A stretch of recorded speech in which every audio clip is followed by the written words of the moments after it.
Elon Musk, l'homme qui peut influencer le cours du monde en quelques caractères. Je soutiens pleinement le président Trump.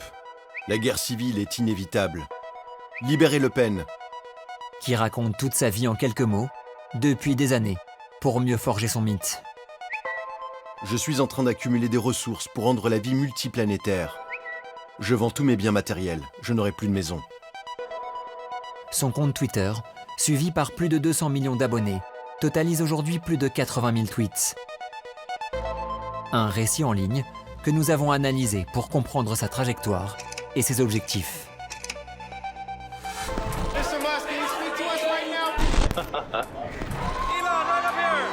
Pendant des années, le monde a vu Elon Musk comme l'homme qui a révolutionné le secteur automobile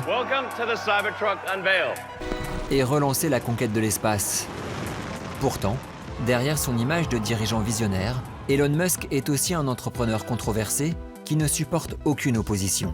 Le conseiller juridique m'a dit « Vous démissionnez, sinon nous expulserons votre équipe et nous veillerons à ce qu'ils ne remettent plus jamais les pieds aux États-Unis. » En tant qu'employé de Tesla, nous luttons constamment contre la désinformation au sujet des véhicules électriques.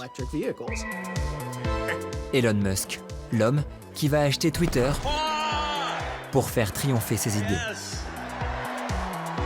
On peut voir le changement de personnage d'un acteur économique lambda à un influenceur politique d'extrême droite. Il noie la vérité, il noie la démocratie dans le bruit. Et de ce point de vue-là, nous sommes de fait déjà entrés dans un nouveau régime politique. Comment Elon Musk a bâti son projet idéologique sous nos yeux en 2 décennies? Représente-t-il un danger pour la démocratie? Un conseil, ne pariez jamais contre Elon. Bienvenue dans la fabrique du mensonge.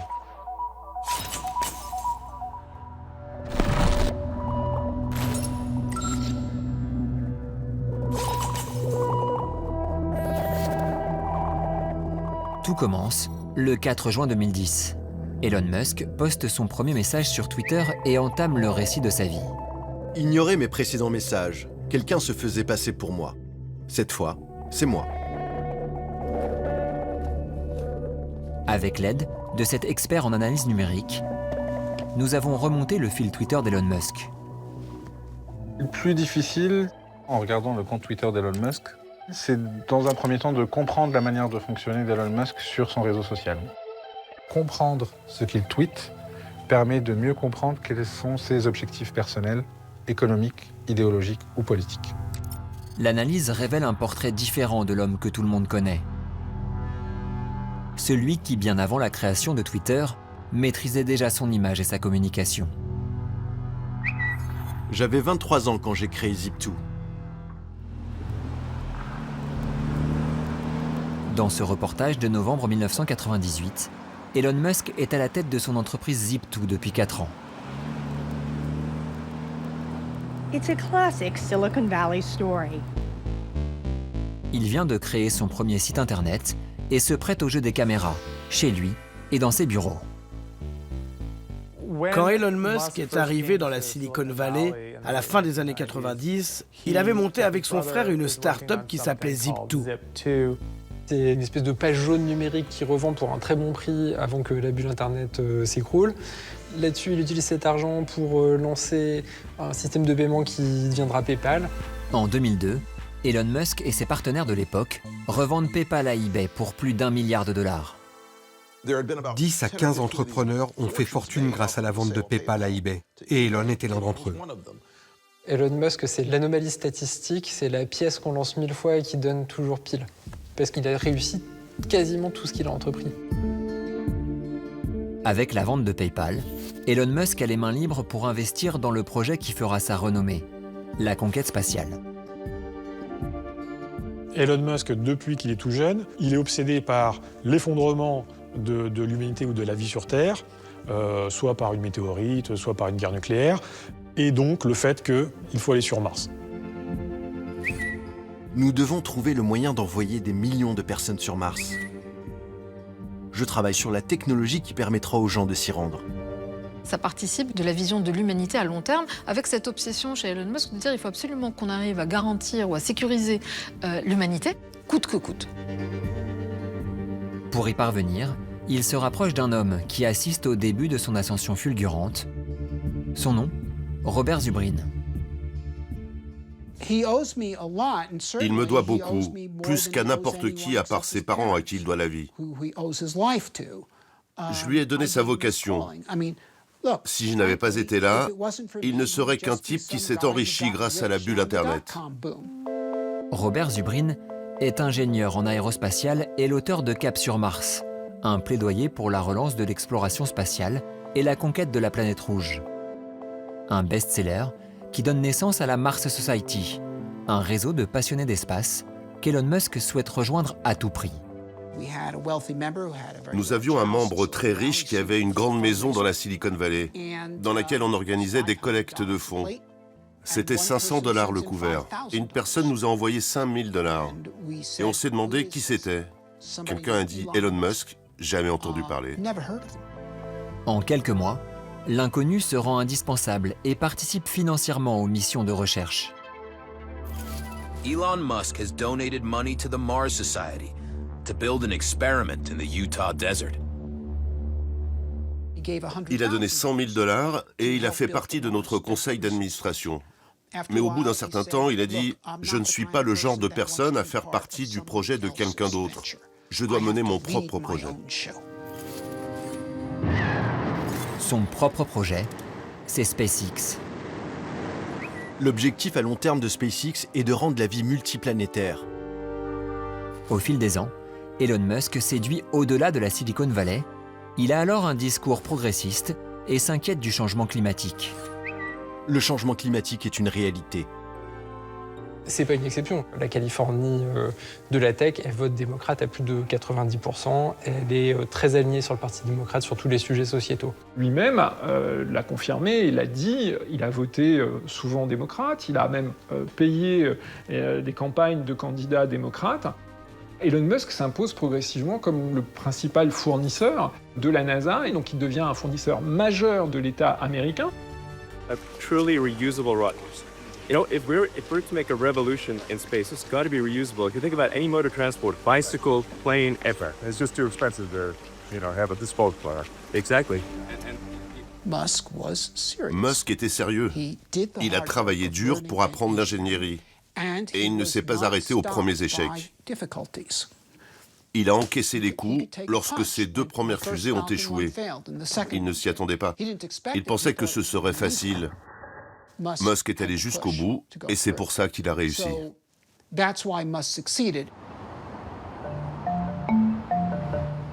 Mais en ce début des années 2010, la notoriété d'Elon Musk n'égale pas celle d'autres dirigeants de la Silicon Valley. Mark Zuckerberg de Facebook, Steve Jobs d'Apple ou encore Bill Gates de Microsoft, des grands patrons dont le nom fait immédiatement penser à la marque. C'était un leader classique et pro-business de la Silicon Valley. Je ne dirais pas qu'il était célèbre. Il était surtout connu des gens de la tech et de la finance. C'est exactement à cette période qu'Elon Musk change sa manière de communiquer. Désormais, pour se démarquer, il utilise Twitter. Dans les années 2010, c'est la plateforme des journalistes, c'est la plateforme des développeurs, c'est la plateforme des hommes et des femmes politiques. C'est la plateforme des gens qui font l'opinion. Vous ouvrez Twitter, vous avez accès à de l'information. Il y avait des choses hyper intéressantes, des articles que vous n'aviez pas vu passer ou ce genre de choses. Twitter, pour moi, c'était ça. À cette époque, Twitter est encore un jeune réseau social fondé 4 ans plus tôt, en 2006, à San Francisco. En seulement 3 ans, le nombre d'abonnés explose. De nombreuses personnalités l'utilisent. Les chanteurs Justin Bieber ou Lady Gaga, ou encore le président Barack Obama. De son côté, Elon Musk y compte seulement quelques milliers d'abonnés et son activité en ligne est encore celle d'un utilisateur lambda. Il y a une forme de sincérité très forte chez Musk dès les années 2010, où il publie des réflexions sur une interview qu'il a lue, un film qu'il a vu, il partage ses romans préférés, la musique qu'il écoute. On a acheté du bois et on a construit une cabane dans les arbres avec les enfants. Il publiait des messages normaux. Beaucoup de chefs d'entreprise considèrent que c'est trop risqué de publier ce qu'ils pensent vraiment, quel que soit le sujet. Ils ont peur des réactions négatives et de la manière dont cela pourrait les affecter, eux et leur entreprise. Et Musk n'a jamais été freiné par ça. Entre son premier tweet et l'année 2020, Elon Musk réussit à séduire 31 millions d'abonnés. Pour se forger cette audience, il tweete à 9547 reprises. Nous avons analysé ses publications durant cette période et les comptes avec lesquels il interagit. Ces différentes bulles sont une représentation des comptes avec lesquels il interagit le plus. Et si on regarde en particulier à cette période-là, on voit bien, alors ceux qui sont en rose sont la communauté tech, donc la communauté technologique. Il va avoir une extrême majorité de comptes qui seront autour des sujets technologiques. Contrairement à ce qu'il fera plus tard, Elon Musk évite tout sujet clivant ou politique. Il évoque principalement SpaceX et son entreprise de voitures électriques, Tesla. Sur cette période-là, il va parfois prendre la parole sur des sujets de société, mais ça reste vraiment anecdotique. On voit que SpaceX, pour un peu plus de 20% de son activité, est une entreprise qui est beaucoup mise en valeur, et on se rend compte que Tesla, avec plus de 58% de son activité, est pour le coup la principale compagnie qui va mettre en avant dans le cadre de ses tweets et retweets sur cette plateforme-là. En direct de la salle de contrôle de SpaceX, apparemment, il y a une voiture en orbite autour de la Terre. Parmi ces 9547 premiers tweets, celui-ci en particulier fait la gloire d'Elon Musk, le 6 février 2018. 3, 2,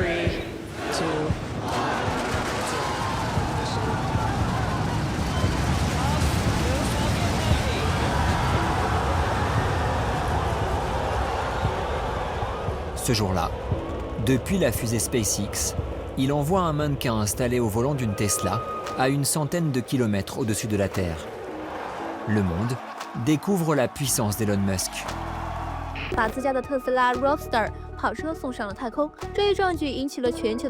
El Tesla y su insólito conductor van rumbo al cinturón que une a Marte con Júpiter y estará en órbita por la eternidad. Avec cette voiture lancée dans l'espace, Elon Musk s'assure une notoriété planétaire, celle d'un milliardaire fantasque et visionnaire de la tech, en apparence inoffensif. Pourtant, il commence déjà à cibler ses partenaires, en particulier son principal associé de l'époque. Eberhard était riche, il aurait pu risquer son argent pour Tesla mais ne l'a pas fait. Eberhard a refusé d'investir un centime pour aider Tesla. Eberhard est un menteur compulsif. Martin Eberhard, l'homme à l'origine de la création de la marque. Parmi les milliers de tweets d'Elon Musk sur Tesla, son nom revient régulièrement. Je regrette d'avoir rencontré Martin Eberhard. Son histoire ne vous dit rien. Il a vite été écarté de l'entreprise. Martin Eberhard was the CEO of Tesla Motors. C'est pourtant lui qui, en 2007, à Los Angeles, présente aux côtés du gouverneur de la Californie, Arnold Schwarzenegger, le premier modèle de la marque.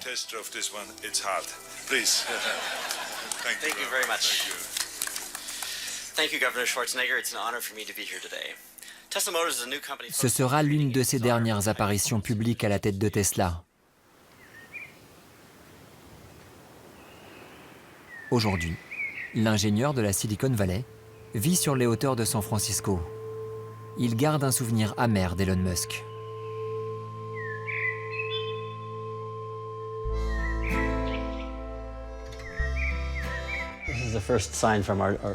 C'était la première pancarte qu'il y avait sur notre porte. Quand on a emménagé dans les bureaux, la pancarte de l'entreprise précédente était toujours dessus. D'ailleurs, elle y est encore. On l'a juste retournée et mis la nôtre à la place.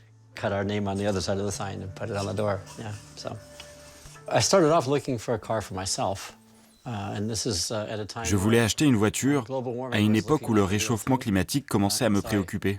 Je cherchais une voiture de sport qui soit à la fois amusante à conduire, peu gourmande en carburant, mais surtout qui corresponde à mes valeurs.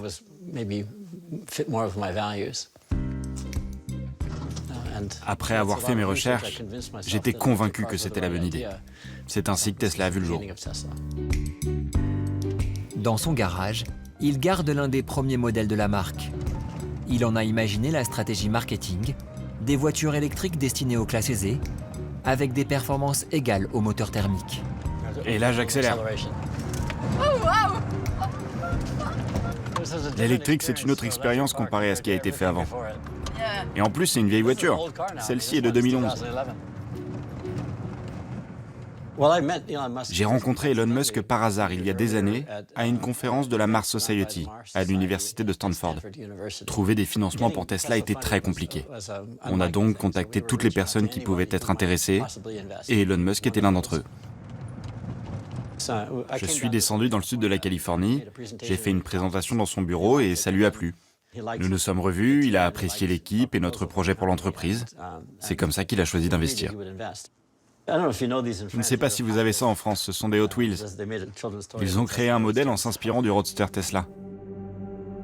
Elon Musk investit plus de 6 millions de dollars dans l'entreprise, mais il ne reste pas longtemps dans l'ombre de l'inventeur. Je me suis fait évincer du bureau. Le conseil d'administration a voté pour mon exclusion. Ce conseil était contrôlé par Elon, donc Elon et ses amis ont voté contre moi. Ça a été compliqué quand il m'a demandé de quitter l'entreprise. Comment avez-vous réagi? J'ai quitté l'entreprise. C'était douloureux, vous savez. C'était mon bébé. C'est Mark et moi, mon cofondateur et moi, dans notre concession devant l'une de nos voitures. Elon Musk n'est pas le cofondateur? Non. Martin Eberhard et Elon Musk ont signé un contrat de non-dénigrement. Mais il dit qu'il a fondé Tesla. Il dit beaucoup de choses. Publiquement, Martin Eberhard ne peut pas le critiquer. Ce qui n'est pas le cas de Kristina Balan. Ancienne ingénieure de Tesla d'origine roumaine, elle est l'une des rares à s'être dressée publiquement contre le système Musk. Elle dit en avoir subi les conséquences. 3 jours avant mon dernier jour, je croise le conseiller juridique de Tesla et il me dit « Je vous donne le choix. Soit vous démissionnez et vous dites que c'est votre décision, soit vous aurez l'avis de vos amis, de votre équipe et de leurs femmes et enfants sur la conscience, car nous les expulserons tous et nous veillerons à ce qu'ils ne remettent jamais les pieds aux États-Unis. » Selon elle, son tort est d'avoir fait remonter des problèmes de sécurité liés au freinage de certains modèles de la marque. Les clients revenaient, inquiets des problèmes de frein que présentait le modèle S. Le petit tapis s'enroulait sous la pédale et les empêchait d'appuyer sur le frein.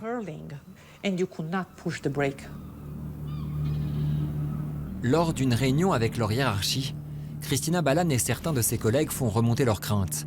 La discussion a été enregistrée, un échange authentifié par la justice américaine. But it's really frustrating. Like, that's something I wanted to fix in 2012 when we had 1,000 cars on the road. Now we have 30,000 cars on the road and we've got to fix it. Can you imagine the And we're danger? about to scrap or potentially scrap $90,000 worth of stock. Plus it's a safety issue. En 2017, devant l'inaction de Tesla, Kristina Balan décide de médiatiser l'affaire. L'entreprise dément alors ses problèmes de sécurité. Bien sûr que c'est une question de sécurité. Vous mettez la vie de vos clients en danger simplement à cause de votre incompétence. Après la réunion que nous avons eue, j'ai envoyé un mail à Elon Musk et je lui ai détaillé tous les problèmes de sécurité.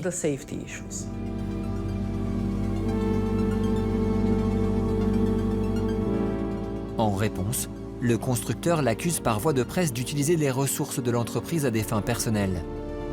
Depuis, Kristina Balan a porté plainte pour diffamation. L'affaire est toujours en cours.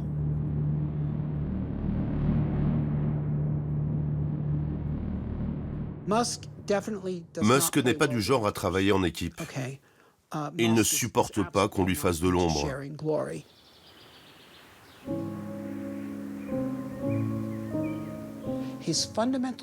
Son principal moteur, c'est la grandeur, la gloire éternelle pour avoir accompli de grandes choses. C'est ce qui le guide depuis toujours et c'est aussi une forme de pathologie.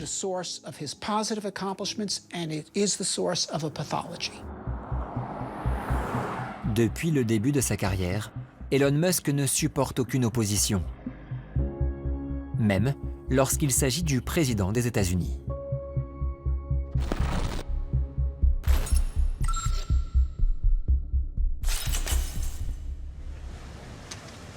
« 5 août 2021. Elon Musk officialise sa rupture avec le camp démocrate. Ce jour-là, le patron de Tesla est mis à l'écart d'une réunion organisée à la Maison-Blanche par le nouveau président Joe Biden. Sur Twitter, il affiche son mécontentement. Très étrange que Tesla n'ait pas été invité. Je ne dirais pas que c'est du sabotage, mais c'est du sabotage. Et ce qu'il faut savoir, c'est que s'il y a une chose qu'Elon Musk ne supporte pas, c'est le rejet. Cette invisibilisation va développer une espèce de blessure d'ego chez Elon Musk. Je crois qu'il ne le pardonnera pas. Ce sommet du véhicule électrique réunit pourtant les plus grands constructeurs américains. You see that sucker over there? 0 to 60 in 4.1 seconds. It's all electric. La promesse de cette réunion, la moitié des véhicules vendus en 2030 devront être électriques. Joe Biden, à l'époque, va donner un grand discours d'ouverture de l'événement. So today, labor and industry, state and local leaders, we're all working together to write the next chapter of the American story. Et il va citer un certain nombre d'industriels, disons, clés du secteur, en ne mentionnant jamais ni Musk ni Tesla. Officiellement, Elon Musk n'a pas été invité parce qu'il s'est toujours opposé à la création d'un syndicat au sein de Tesla. All right.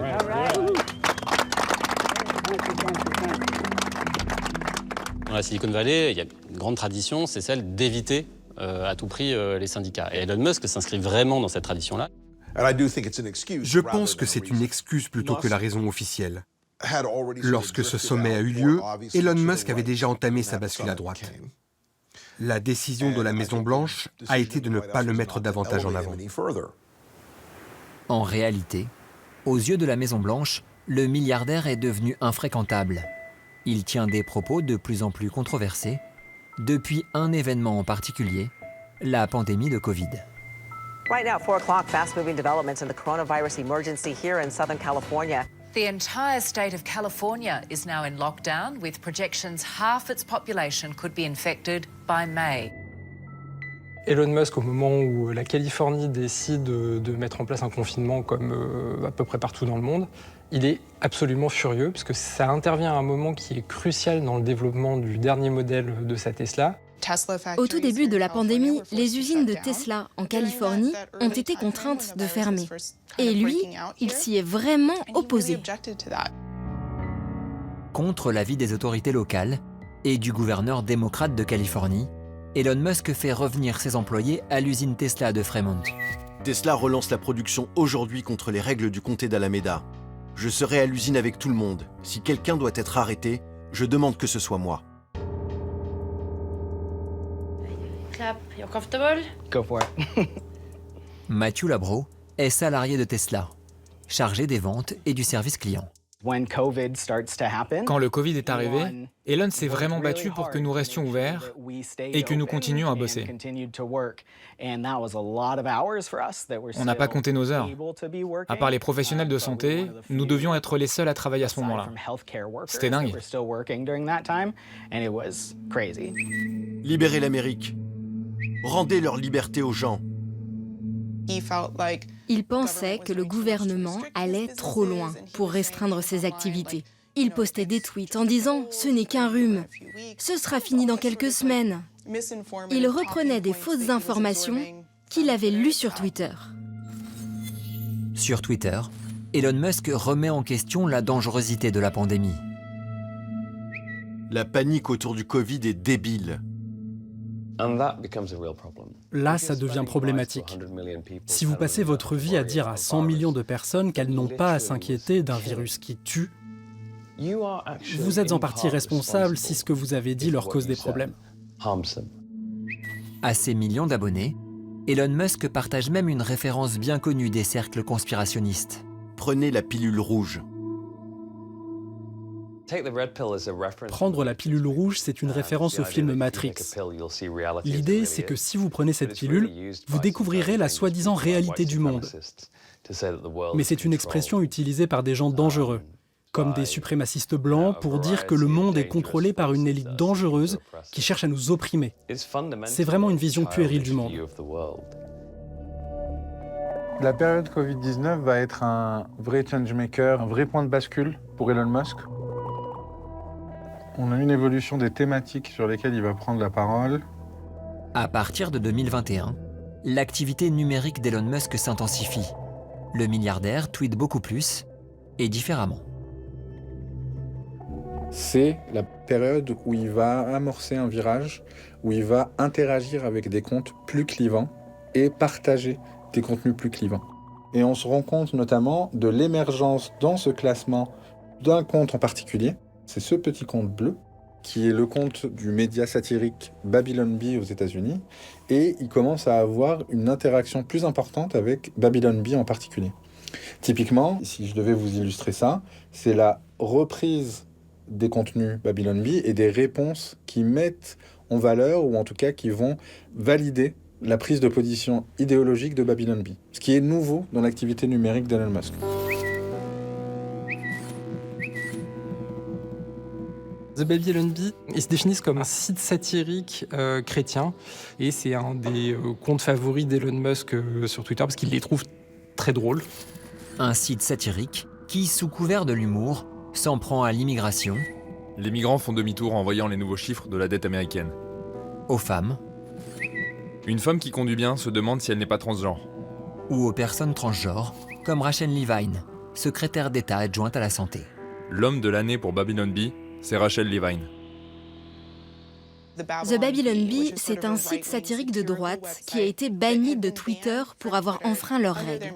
Ils ont publié des articles où ils se moquaient des personnes transgenres. Ils utilisaient délibérément les mauvais pronoms pour les désigner. C'est pour ça qu'ils ont été bannis.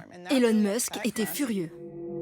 Les échanges entre Elon Musk et The Babylon Bee confirment le changement idéologique du milliardaire au début des années 2020.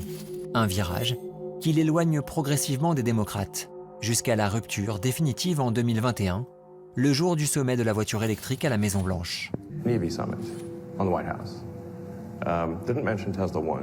Quelques semaines plus tard, il est l'invité de Kara Swisher, l'une des journalistes les plus influentes de la tech.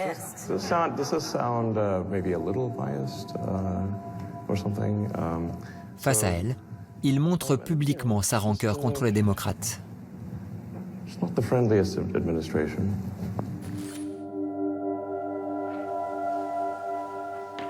À des milliers de kilomètres de la Californie, en Afrique du Sud, un homme observe cette rupture avec satisfaction.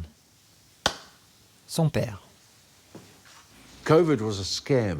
Le Covid était une arnaque. Une arnaque. Vous comprenez ce qu'est une arnaque? Je ne me suis pas fait vacciner. Aucun d'entre nous ne s'est fait vacciner. On n'est pas stupide, vous savez.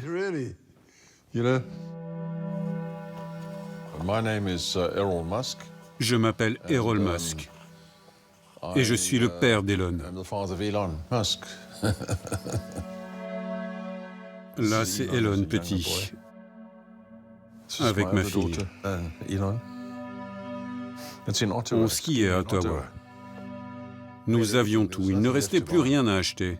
Nous possédions tout ce qu'il était possible d'acheter. Rolls-Royce, décapotable. C'est la voiture avec laquelle ils allaient tous les jours à l'école. Ils me disaient « Gare-toi plus loin, s'il te plaît ». Là, c'est en Grèce. Là, c'est Elon dans l'un de nos yachts. On a voyagé partout.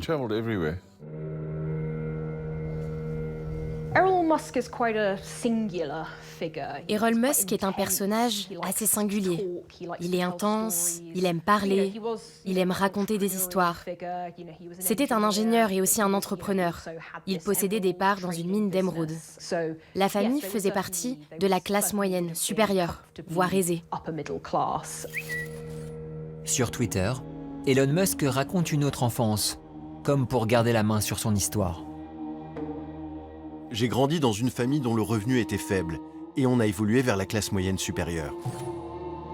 En ce qui concerne cette mine d'émeraude, il n'existe aucune preuve qu'elle ait vraiment existé. Elon Musk est né à Pretoria, la capitale de l'Afrique du Sud, en 1971. Ses parents sont Errol et May Musk. Un an après lui, son frère Kimball naît, et 2 ans plus tard, sa sœur Tosca. Frères et sœurs vivent une enfance privilégiée, derrière les murs de cette maison cossue. Dans un pays déchiré par l'apartheid, un système raciste qui, pendant 43 ans, institutionnalise les inégalités raciales en Afrique du Sud.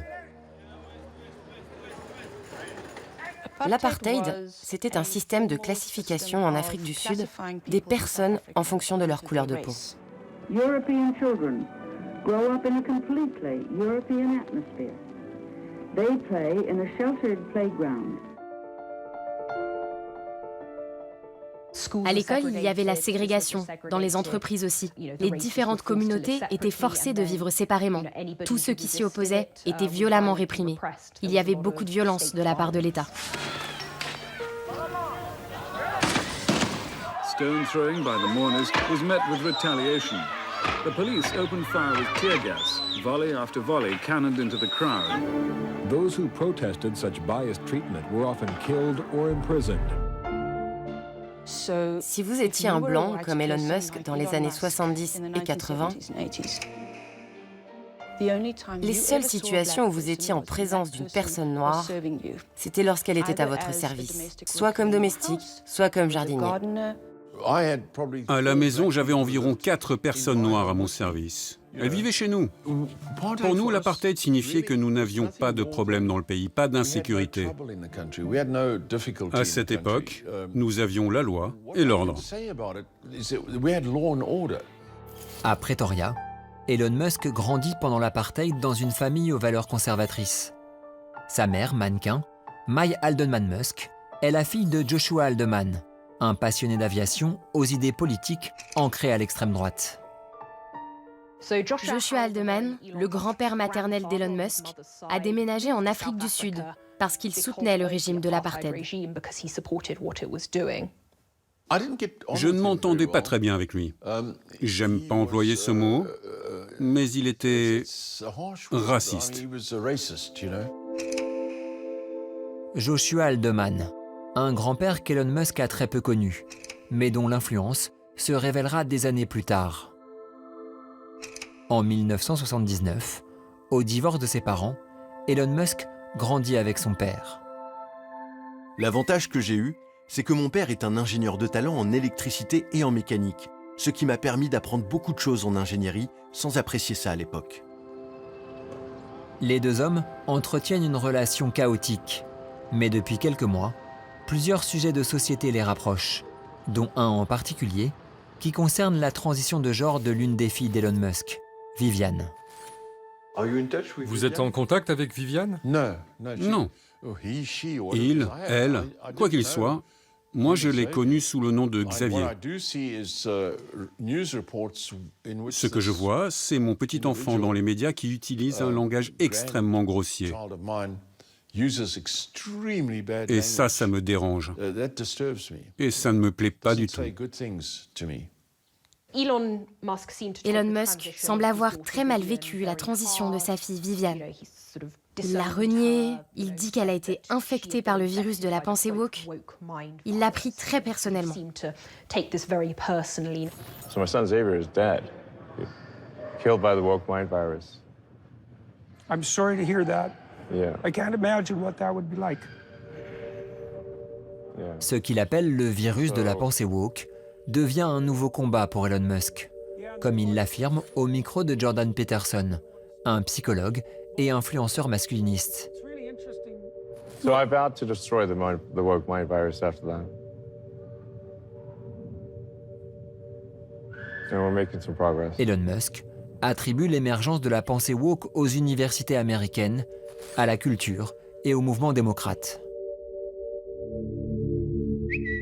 Il faut vaincre le virus de la pensée woke où plus rien n'a d'importance. Le virus de la pensée woke a complètement envahi le monde du divertissement et pousse la civilisation vers le suicide. Les écoles imposent une idéologie radicale de gauche aux élèves au lieu de leur enseigner réellement des choses. Les écoles californiennes préparaient les enfants à changer de sexe dans le dos des parents.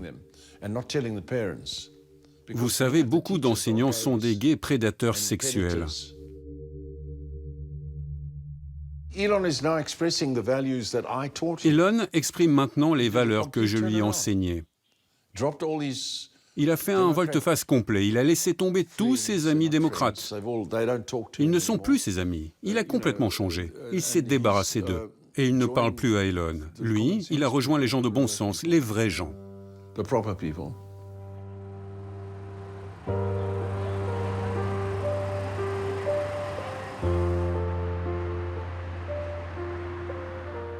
Au début des années 2020, Elon Musk opère un tournant radical. Il quitte la Californie démocrate pour installer ses entreprises dans l'État républicain du Texas et s'apprête à mettre sa fortune au service de cette bataille culturelle.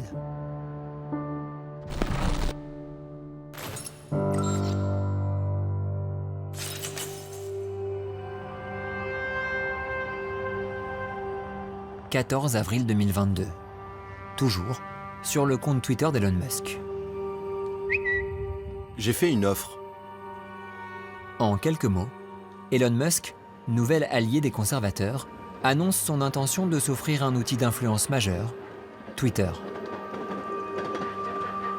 La plateforme qui a permis la naissance de révolutions et de mouvements progressistes. Les printemps arabes, MeToo, Black Lives Matter. Pour ce rachat, Elon Musk est prêt à débourser 44 milliards de dollars, bien au-delà de la valeur estimée. Je lui avais conseillé de ne pas le faire. Twitter n'était pas une entreprise rentable. Elle était loin de valoir 44 milliards de dollars. On se demande vraiment quelle était sa valeur parce qu'elle ne réalisait aucun profit. Cette fois pour Elon Musk, ce n'est plus uniquement une question d'argent, mais de combat idéologique. Elon Musk est intelligent. Il sait qu'avant de gagner une bataille politique, il faut gagner une bataille culturelle. Et qu'en fait, il vient de se doter d'un des meilleurs outils pour gagner la bataille culturelle. Twitter, faut imaginer que c'est comme si vous avez le journal télévisé de 20 heures qui arrive partout, tout le temps, dans tous les foyers, et même au niveau mondial. Twitter a censuré le free speech. Twitter est une place publique. Le non-respect des principes de la liberté d'expression porte fondamentalement atteinte à la démocratie. Pour Elon Musk, Twitter, la plateforme des démocrates qui a banni Donald Trump et les comptes les plus haineux, doit devenir un outil de propagation d'idées conservatrices et de ce qu'on appelle le free speech. Le free speech est garanti par le premier amendement de la Constitution. Tout discours est toléré à partir du moment où il n'appelle pas à la violence palpable et imminente contre une personne. Donc on voit que c'est extrêmement large. C'est-à-dire qu'aux États-Unis, un discours de haine, un discours nazi, etc., est acceptable. Quand Musk dit qu'il n'y a pas de liberté d'expression ou de free speech sur Twitter, il fait globalement référence à deux choses. D'une part, une petite série d'exemples qui l'atteignent lui personnellement, comme le fait que le compte The Babylon Bee se soit retrouvé bloqué. Et puis, il a l'impression que les voix conservatrices, de manière générale, et sur Twitter en particulier, sont attaquées, sont mises de côté. Il voulait revenir au Twitter des premiers jours, où l'on pouvait être plus agressif, plus violent. Il voulait changer l'approche de la plateforme et ses règles en matière de liberté d'expression. Défendre le free speech devient sa priorité. C'est ce qu'il confie à ses proches avant même le rachat. Selon ces SMS, dévoilés par la justice américaine lors d'une enquête sur les coulisses de la vente de Twitter, cette idée revient régulièrement, ici, avec son ex-femme, l'actrice Tallulah Riley. Est-ce que tu peux acheter Twitter et réinstaurer le free speech ? Je vais peut-être le racheter et le changer pour soutenir correctement le free speech. Avec son ami, le patron de presse allemand, Matthias Döpfner. Pourquoi tu n'achètes pas Twitter ? Nous le gérons pour toi, on établit une véritable plateforme de free speech. Ce serait une vraie contribution à la démocratie. Bonne idée. Ou avec Joe Rogan, youtubeur sulfureux et soutien de Donald Trump. Vas-tu libérer Twitter de l'emprise de la censure ? Je leur donnerai des conseils, qu'ils choisiront de suivre ou pas. J'espère vraiment que tu auras Twitter. Si c'est le cas, On fera une putain de fête. 100%. Où était votre bureau? Je suis restée très longtemps dans l'entreprise. J'ai eu un bureau à 3 niveaux différents. À cette période, Yao Yue est alors ingénieur en informatique chez Twitter. Eddie Perez lutte contre la désinformation sur la plateforme. Tous les deux se souviennent de l'arrivée d'Elon Musk. Vous vous souvenez de votre première réaction quand vous avez appris la nouvelle? Oui, je m'en souviens. Je pense que c'était un sentiment comme « Eh merde, c'est horrible ». À l'époque, ses pratiques commerciales et son comportement étaient déjà bien documentés. Et je pense que les gens ont senti qu'il pourrait y avoir un changement éditorial ou une influence de la part de cette nouvelle direction. Après plusieurs mois de négociations, Elon Musk devient officiellement propriétaire de Twitter le 28 octobre 2022. Une victoire qu'il célèbre à sa manière, avec un lavabo dans les mains, en entrant dans ses nouveaux bureaux. Ah oui, le lavabo. C'est une expression devenue virale sur Internet qui dit « Allez, laisse couler ». C'est quand on veut marquer le coup, insister sur un point. Je pense qu'à ce moment-là, il essaie de montrer qu'il est un pur produit de Twitter. Il connaît les blagues, il connaît les codes, et cherche à s'imposer comme le maître des mèmes.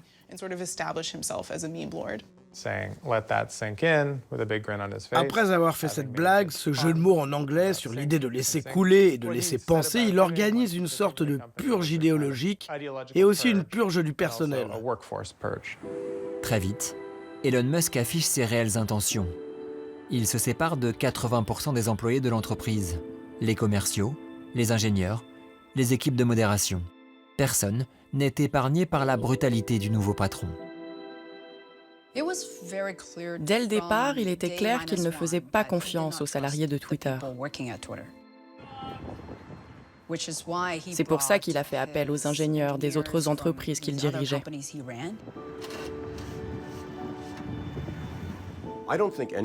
Je pense que personne ne pouvait imaginer l'ampleur des licenciements, l'ampleur des coupes budgétaires qu'il a effectuées et la manière extrêmement brutale avec laquelle il a agi.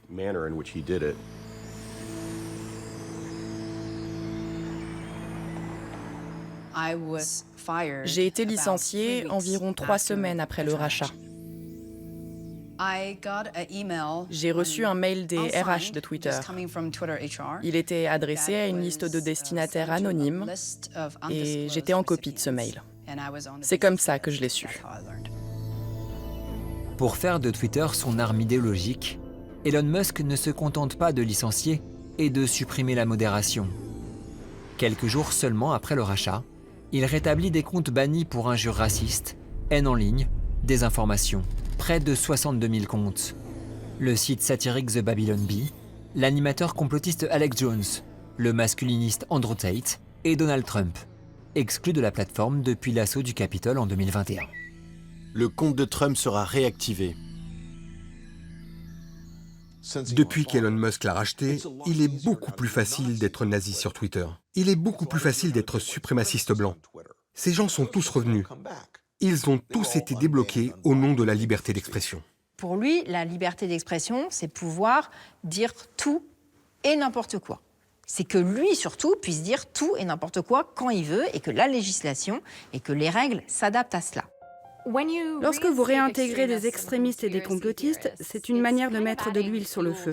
Surtout lorsque le feu brûle déjà, parce que de toute façon, vous ne faites aucune modération de contenu.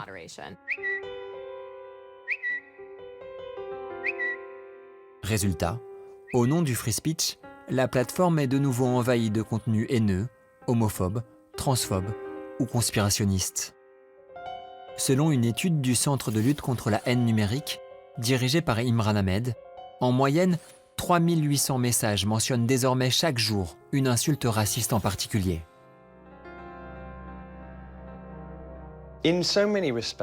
À bien des égards, je suis un homme privilégié, mais je reste un homme de couleur. Je sais ce que ça veut dire d'utiliser ce genre de langage, librement et ouvertement. On se sent en insécurité, mal accueilli, mal aimé, et on a l'impression de ne pas être à sa place. Voilà ce qui est instructif avec la liberté d'expression des racistes. Elle réduit la liberté d'expression de ceux qui en sont victimes. Non seulement il ne fait pas de modération de contenu, il se décharge de la responsabilité d'avoir des mensonges sur la plateforme, mais il est allé encore plus loin.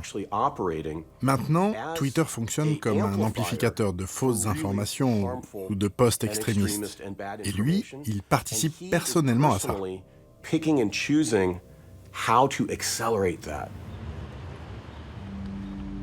Début 2023. 4 mois après le rachat, Elon Musk devient la personne la plus suivie sur Twitter, avec 133 millions d'abonnés. Mais le 13 février, un événement contrarie ses plans. Il y a un épisode qui vraiment illustre à la fois comment il veut instrumentaliser Twitter et comment il ne supporte pas que les choses ne marchent pas comme il veut. C'est qu'il a assisté à la finale du Super Bowl le 13 février 2023 et il a tweeté en soutien à l'une des équipes au même moment que Joe Biden. Allez les Eagles! Envolez-vous les Eagles! Joe Biden a 3 fois moins de followers que lui et pourtant il a eu 3 fois plus de retweets. Moins de 24 heures après son message Go Eagles, Elon Musk publie un autre tweet.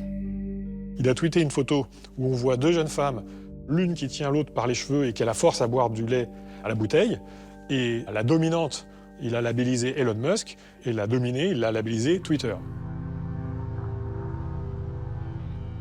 En quelques heures, Elon Musk atteint des records d'audience. Ses messages passent de 9 à 178 millions de vues. Une incohérence statistique. On parle de près de 200 millions de personnes qui ont été exposées à ce tweet-là. Et si on regarde la courbe, c'est une valeur qu'on peut considérer comme aberrante d'un point de vue statistique. Kate Conger a enquêté sur cette explosion d'audience soudaine. Selon les témoignages qu'elle a recueillis, Elon Musk serait intervenu en personne pour amplifier son audience sur Twitter. Il a fini par quitter le match, prendre un vol pour San Francisco et convoquer une réunion d'urgence avec les ingénieurs de Twitter afin de comprendre ce qui n'allait pas avec l'algorithme. Ils ont ensuite modifié l'algorithme afin de booster davantage ses publications et leur offrir une plus grande visibilité. Pour augmenter son audience, Elon Musk aurait fait en sorte que son compte apparaisse dans l'onglet « Pour vous » de tous les utilisateurs de la plateforme. Cet onglet suggère à chacun un contenu personnalisé sans avoir besoin d'être abonné au compte. On ouvre Twitter et on voit Elon Musk. Je ne suis pas abonné à Elon Musk. Je vois Elon Musk partout. Comme tout le monde, en fait. En tant que CEO de la plateforme Twitter, il a vraiment la main sur un des éléments opaques des plateformes, c'est les algorithmes de suggestion et de représentation des contenus dans les timelines des utilisateurs. Résultat, le message avec l'image de la bouteille de lait a été vu par 178 millions de personnes alors qu'Elon Musk comptabilise 129 millions d'abonnés. Il y a vraiment une volonté de gaver les utilisateurs de X avec son idéologie et lui, il est vraiment dans une guerre culturelle. Oui, c'est un entrepreneur à grand succès, mais il agit beaucoup comme un adolescent. En quelques mois, le patron de Twitter transforme l'usage de sa plateforme dont il change même le nom. Désormais, ce sera X. C'est une prise de pouvoir politique. Ce qu'il a fait, c'est qu'il a privatisé une infrastructure informationnelle centrale, pas en termes de nombre d'utilisateurs, mais en termes d'influence. Et c'est là où on a un problème. Moins de 2 ans après le rachat, un événement historique pousse Elon Musk à mettre pour la première fois sa plateforme au service d'un seul homme. 13 juillet 2024, Donald Trump est victime d'une tentative d'assassinat. Dans les minutes qui suivent, Elon Musk participe à faire basculer l'élection qui oppose Donald Trump à Joe Biden, puis Kamala Harris, en un tweet. Je soutiens pleinement le président Trump et je lui souhaite un bon rétablissement. Musk aime prendre des risques. Et il se dit que s'il est la personne qui fait gagner Trump, il n'aura pas seulement un ami dans le bureau ovale, il aura une énorme influence au sein de la nouvelle administration. Un mois plus tard, Elon Musk offre à Donald Trump une tribune sans précédent, une interview de 2 heures, diffusée sur X et écoutée près de 30 millions de fois. Congratulations on breaking every record in the book tonight. That's great. Well, thank you. Une interview où les deux alliés évoquent l'avenir politique d'Elon Musk. I think it would be great to just have a government efficiency commission that takes a look at these things and just ensures that the taxpayer money, the taxpayers' hard-earned money, is spent in a good way. You're the greatest cutter. I mean, I look at what you do. You walk in and you just say, "You want to quit?" They go on strike. I won't mention the name of the company, but they go on strike, and you say, "That's okay. You're all gone." En quelques jours à peine, Elon Musk, l'homme d'affaires, devient un homme politique. Le débat actuel est largement influencé par Elon Musk. Il a soutenu le président Trump en juillet 2024, puis il a alimenté les discussions politiques tout au long de la campagne.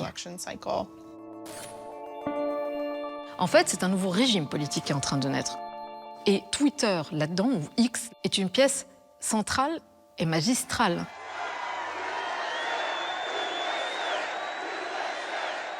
En fin de campagne, 3 mois après la tentative d'assassinat,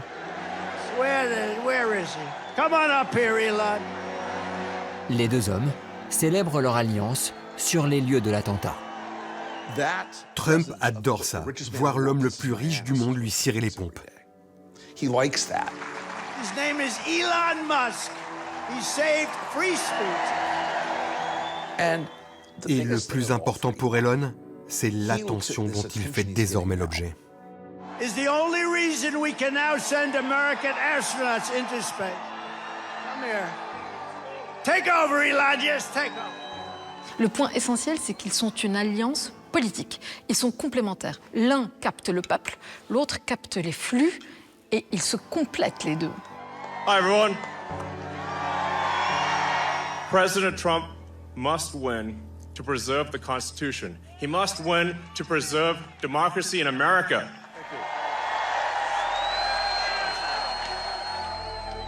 Durant ces 3 mois de campagne, Elon Musk tweet 6000 fois, 2 fois plus que l'année précédente. Et désormais, fait nouveau, il passe la moitié du temps à parler de politique. Et il va quasiment avoir 57 interactions par jour, soit à peu près une interaction toutes les 27 minutes. Ce qui est énorme et ce qui est vraiment changeant par rapport à ses activités numériques antérieures. Il obtient des audiences stratosphériques. Quand il va promouvoir l'idéologie trumpiste, il va toucher un peu plus de 4,5 milliards de vues cumulées sur toute cette période. Donc en moins de 3 mois et demi, il va toucher plusieurs centaines de millions d'utilisateurs. On peut aisément dire que Elon Musk, sur cette période temporelle, est le plus grand influenceur trumpiste actif sur la plateforme Twitter. Un statut à part sur la plateforme, qu'il utilise aussi pour diffuser des messages controversés. Selon lui, les démocrates importeraient des immigrés pour qu'ils votent en leur faveur.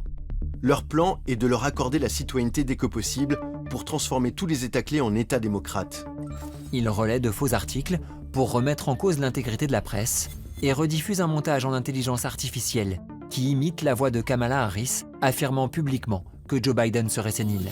I, Kamala Harris, am your Democrat candidate for president because Joe Biden finally exposed his senility at the debate. Thanks, Joe.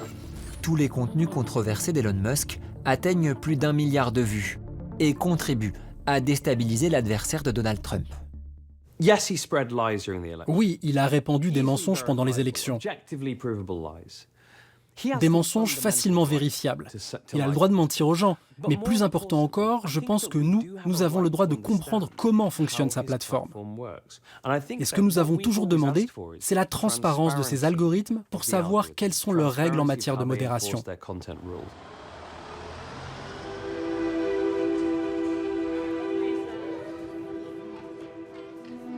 Face au manque de transparence et à l'absence de modération de X, l'Europe s'inquiète. Côté européen, on a mis en place un certain nombre de législations qui visent à protéger les consommateurs, notamment les citoyens, en fait, pour faire en sorte que ces plateformes fassent attention à ce qui passe dans leurs tuyaux. Et ils doivent se mettre en conformité avec cette législation, sinon, il y a des amendes, il y a des sanctions. 40% des utilisateurs de la plateforme sont européens. Entre Bruxelles et Elon Musk, un bras de fer s'engage. Sur X, Thierry Breton, alors commissaire européen chargé notamment du numérique, défend la position européenne et rappelle les règles au nouvel allié de Trump. Il existe un risque d'amplification de contenus potentiellement nuisibles dans l'UE, en lien avec des événements ayant une audience importante dans le monde entier. Alors j'ai envoyé cette lettre à Elon Musk. C'est pas rien quand on a 200 millions de followers. Ça veut dire aussi qu'on a une certaine responsabilité. En tout cas, c'est comme ça que je considère les choses. Vous avez l'obligation légale de garantir la conformité du réseau X avec le droit européen. Thierry Breton explique très simplement que l'Union européenne, ce n'est pas une colonie ni un État membre des Américains, et que donc on a notre propre législation et qu'on compte se protéger. Quand on a la chance d'être invité à proposer ses produits, ses services, dans un pays qui n'est pas le sien, la première des choses, c'est de respecter la loi. Et qu'est-ce qu'il vous répond ? Je sentais qu'avec Elon Musk, souvent il essayait de voir, au fond, de toucher les limites, jusqu'où on peut aller, et puis à un moment, il dit non, et donc il me dit... J'avais considéré envoyer cette image d'un film en disant, en gros, allez vous faire voir. Mais évidemment, comme je suis ni fou ni irrespectueux, finalement, j'ai décidé de ne pas vous l'envoyer. Il y a une ritualisation de l'humiliation de ses adversaires. C'est ça que fait Elon Musk. Il soumet par la force et l'humiliation. Ce faisant, il décrédibilise, il discrédite, et donc il sort son adversaire de l'espace de la perception. Le 5 novembre 2024, Donald Trump remporte l'élection pour la seconde fois. Le patron de X est maintenant sur le point de s'installer au plus haut sommet de l'État américain et d'imposer son propre agenda politique.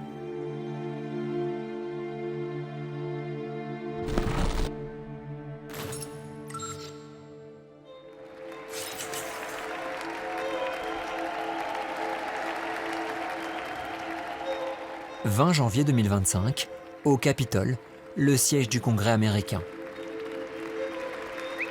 C'est la meilleure investiture de l'histoire. Donald Trump est pour la seconde fois investi président des États-Unis et consacre au passage le ralliement de tous les géants de la tech. Présents autour de lui ce jour-là, les patrons des plus grosses entreprises de la Silicon Valley. Elon Musk, en bonne place aux côtés de la famille du président, mais aussi Mark Zuckerberg de Meta, Jeff Bezos d'Amazon et Sundar Pichai de Google. Schématiquement, les grands patrons de la tech considèrent que les démocrates, qu'ils ont toujours soutenus, les ont pas beaucoup aidés, ont continué de leur imposer des régulations, des impôts, des règles absurdes. Et donc, il y a une forme de divorce qui se fait entre la gauche aux États-Unis et ces patrons de la tech. Il y a une croyance dans la Silicon Valley selon laquelle les patrons représentent une culture, une vision du monde, qui non seulement devrait, mais doit remplacer la démocratie. Ils croient au pouvoir illimité de l'argent, ils croient au pouvoir d'une gouvernance exercée par une très petite catégorie de personnes. Dès le lendemain de l'investiture, c'est parti. Elon Musk prend la tête du DOGE, le nouveau département chargé de l'efficacité gouvernementale. L'objectif du DOGE est d'aller le plus vite possible pour réparer le gouvernement fédéral. C'est notre seule et unique chance de restaurer la démocratie face à la dictature de la bureaucratie. En quelques semaines, il licencie des dizaines de milliers de fonctionnaires et multiplie les coupes drastiques. Son action est saluée par les élus républicains. C'est un génie, c'est le Michel-Ange d'aujourd'hui. Il va droit au but et fait le boulot. Elon Musk s'attaque à la sécurité sociale, l'éducation, la santé, les programmes d'inclusion et de diversité. On aime Elon Musk, j'ai hâte qu'on le clone. On a besoin de plus d'Elon à travers le monde. Les Américains ne sont pas les seuls touchés. Avec la fin de l'USAID, l'aide humanitaire mondiale se voit amputée de 40% de son budget. L'USAID est une organisation criminelle. Il est temps qu'elle meure. Quand Hélène vous coupe les cheveux, il arrache la peau avec. La pensée de Musk est une croyance selon laquelle l'État devrait être sous ordre des industriels et des ingénieurs. La méthode Musk signe l'avènement d'un système politique qui agit au détriment de l'humain et de la vie des citoyens. C'est ce qu'on appelle une technocratie. La technocratie désigne tout gouvernement des experts, de ceux qui possèdent une compétence technique supérieure, qui prendraient le pouvoir à l'intérieur de l'État au détriment des élus représentants du peuple. C'est l'idée selon laquelle on peut construire une société sur les principes de productivité, de maximisation des rendements. Ça veut dire mettre de côté toutes les autres questions relatives à la volonté populaire, à la justice redistributive ou à l'égalité. Cette culture d'ingénieurs, d'expertise, d'entrepreneurs qu'on voit de manière très très évidente chez Elon Musk, mais qu'on retrouve aussi chez son grand-père. Son grand-père a été associé au mouvement technocratique, ça a été une des figures au Canada de ce mouvement-là. Dans les années 40, Joshua Haldeman, le grand-père maternel d'Elon Musk, avait déjà tenté d'implanter un régime technocrate au Canada. Joshua Haldeman était membre du parti de la technocratie au Canada. C'étaient des dirigeants technocrates qui soutenaient l'extrême droite. Leur mouvement technocratique était également très favorable au national-socialisme et il a fini par être interdit. Le parti de la technocratie imaginait déjà à l'époque un État américain qui irait du Groenland au Panama, en passant par le Canada et le Mexique. Un projet évoqué par Donald Trump au premier jour de son mandat. Plusieurs chercheurs ont établi un lien entre le projet technocrate du grand-père et ce que fait Elon Musk quand il s'attaque à l'État pour Donald Trump. À la tête de l'administration américaine, Elon Musk concrétise le rêve de technocratie de son grand-père et en profite pour faire fructifier ses affaires. Avec Musk à Doge, on est rentré dans le conflit d'intérêts permanent. C'est quasiment chacune de ses décisions entraîne un conflit d'intérêts. Notamment avec Starlink, sa compagnie de réseau d'accès à Internet par satellite. En ce début d'année 2025, un marché lui échappe encore, celui de son pays natal. Dans le secteur des communications, l'Afrique du Sud exige des investisseurs qu'ils cèdent 30% de leur capital à des investisseurs non blancs. Nous avons déjà un certain nombre d'entreprises internationales qui sont heureuses de travailler dans ce cadre. C'est Elon Musk qui refuse. Il ne veut pas se conformer au cadre juridique sud-africain qui vise à la réparation. Mais pour Elon Musk, la raison de l'absence de Starlink est tout autre. Starlink n'est pas autorisé à être déployé en Afrique du Sud parce que je ne suis pas noir. Sur X, pour prouver que l'Afrique du Sud et son président Cyril Ramaphosa mènent une politique raciste contre les Blancs, il relaie une théorie bien précise, celle du génocide des Blancs. Ils appellent ouvertement au génocide des Blancs. Pourquoi autorisez-vous ça, Cyril Ramaphosa ? Parmi ces tweets, Elon Musk partage la vidéo d'un homme politique sulfureux, Julius Malema, qui continue à chanter dans ses meetings un titre né à l'époque de l'apartheid, Kill the Boer. Boer est un mot afrikaner qui signifie agriculteur et aussi peuple africain. Kill the Boer est une expression très controversée en Afrique du Sud. Un tribunal a statué que ce n'était pas à prendre au pied de la lettre, mais beaucoup de Sud-Africains blancs trouvent cela très menaçant. Ce titre controversé est aujourd'hui au cœur de la théorie du génocide blanc. Il est érigé par l'extrême droite et Elon Musk comme la preuve d'un plan prévoyant de tuer tous les blancs, à commencer par les fermiers. Ils sont en train de tuer des fermiers blancs tous les jours. Ce n'est pas qu'une menace. Le meurtre d'un fermier blanc suscite beaucoup d'attention médiatique. Mais aucune attention, ou presque, n'est accordée au meurtre d'un ouvrier agricole noir.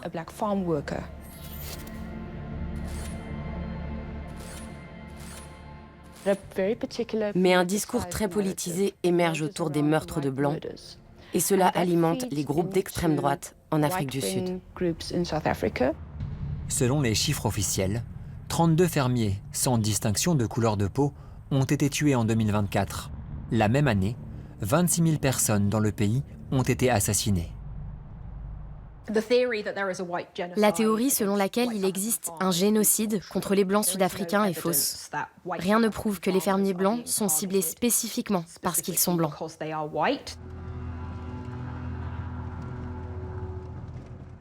Les études montrent que s'ils sont pris pour cible, c'est à cause du cash, des objets de valeur, des voitures et des bijoux qu'ils possèdent sur leur propriété. Mais en cette année 2025, Elon Musk donne une audience sans précédent à cette théorie mensongère. On parle de plus de 67 fois où Elon Musk va partager du contenu autour de cette thématique-là. Alors on peut considérer que 67 fois, c'est peu en termes de nombre d'interactions, mais in fine, ça reste 67 fois une audience de plusieurs dizaines, voire centaines de millions de personnes qui vont être exposées à cette théorie conspirationniste. Quand Elon Musk tweete sur le prétendu génocide des Blancs en Afrique du Sud, il propage des allégations mensongères auprès de ses millions d'abonnés. Et en plus, il a l'oreille du président américain, Donald Trump. Le 21 mai 2025, la théorie du génocide blanc débarque à la Maison-Blanche. It's a great honor to be with the President of South Africa, President Ramaphosa. Le président Ramaphosa est allé rencontrer son homologue Donald Trump dans le bureau ovale. Elon Musk était présent, debout derrière le canapé, mais il ne s'est pas exprimé. Ce jour-là, Elon Musk est aux premières loges pour voir sa fausse information atteindre son but, déstabiliser son ennemi, le président Ramaphosa. Excuse me, turn the lights down and just put this on. It's right behind you. There was a lot of bonhomie. Au début, l'ambiance était chaleureuse. Puis Donald Trump a dit « éteignez les lumières ». Et il a montré une vidéo du leader de l'opposition d'extrême gauche, Julius Malema, qui reprend le chant anti-apartheid « Kill the Boer ». What you saw, the speeches that were being made, one, that is not government policy. Malgré les explications du président sud-africain, Donald Trump se montre convaincu de l'existence d'un génocide blanc. But we have many people that feel they're being persecuted and they're coming to the United States. So we take from many locations if we feel there's persecution or genocide going on.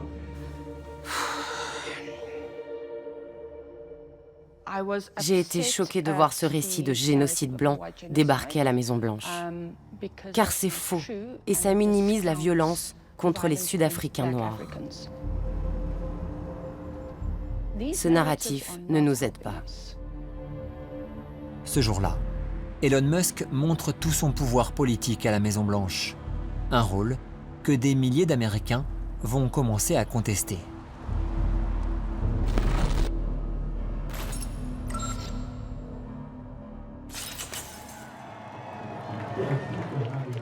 Mai 2025.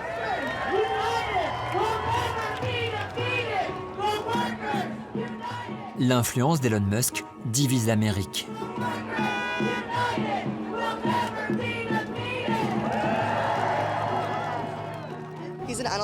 C'est un bureaucrate non élu qui a financé la campagne de Donald Trump et cause des dommages irréparables à notre pays. Il a mis la main sur la sécurité sociale et il bafoue nos libertés. Il détruit la démocratie et fait du tort à des centaines de milliers, voire des millions de personnes. Je n'ai pas peur de Musk, mais nous ne pouvons pas laisser le fascisme s'emparer du pays et laisser les milliardaires prendre le contrôle de notre gouvernement. Nous devons nous battre pour notre démocratie ou elle sera perdue. Au même moment, des concessionnaires Tesla sont vandalisés à travers le monde. Et plusieurs modèles de la marque sont incendiés et même piégés à l'explosif, comme ici à Las Vegas, au pied de la Trump Tower. C'est un acte de terrorisme intérieur qui sera traité comme tel. Ces débiles ont choisi le mauvais véhicule pour commettre leur attentat terroriste. Le Cybertruck a effectivement contenu l'explosion et dirigé le souffle vers le haut. La contestation gagne aussi ses entreprises. Matthew Labro, salarié autrefois convaincu par les valeurs de Tesla, vit très mal le virage politique de son patron. Un acte en particulier provoque la rupture. Les élections ont lieu, le résultat est ce qu'il est. Elon monte sur scène.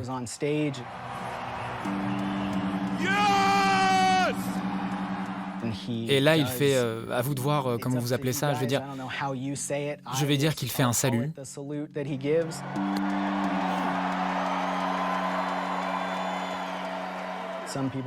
Certains diront que c'est un geste maladroit, appelez-le comme vous voulez, mais à ce moment-là, je me suis dit, Tesla va faire quelque chose. Notre PDG ne peut pas faire un truc pareil et rester à son poste. La critique « Tout le monde est Hitler » est vraiment fatigante.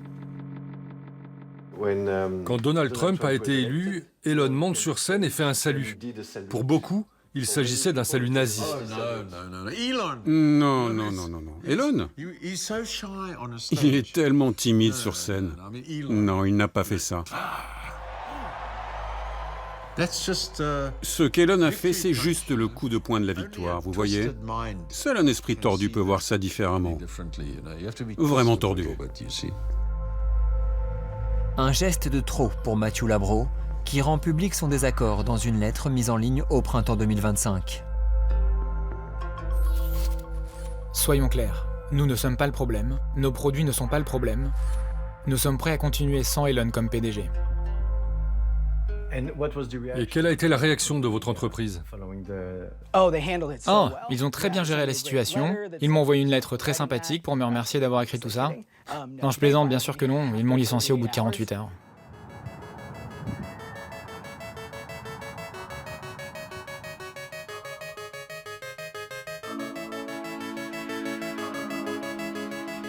Fin mai 2025, Elon Musk quitte le Doge. Ses affaires sont dans la tourmente, mais son influence dans le monde ne cesse d'augmenter. En un tweet, il peut déstabiliser le président américain, son ancien allié, en l'impliquant dans l'affaire du pédocriminel Jeffrey Epstein. C'est l'heure de lâcher la vraie bombe. Donald Trump est dans le dossier Epstein. Bonne journée, Donald Trump. Quiconque connaissait Musk et Trump pouvait prédire que cette rupture allait se produire tôt ou tard. Il ne peut y avoir qu'un lion sur la colline. Après Trump, il se rapproche du vice-président américain J.D. Vance. Et comme lui, il tente régulièrement de déstabiliser l'Europe en soutenant des groupes d'extrême droite. L'AfD en Allemagne, le leader du mouvement anti-immigration en Angleterre,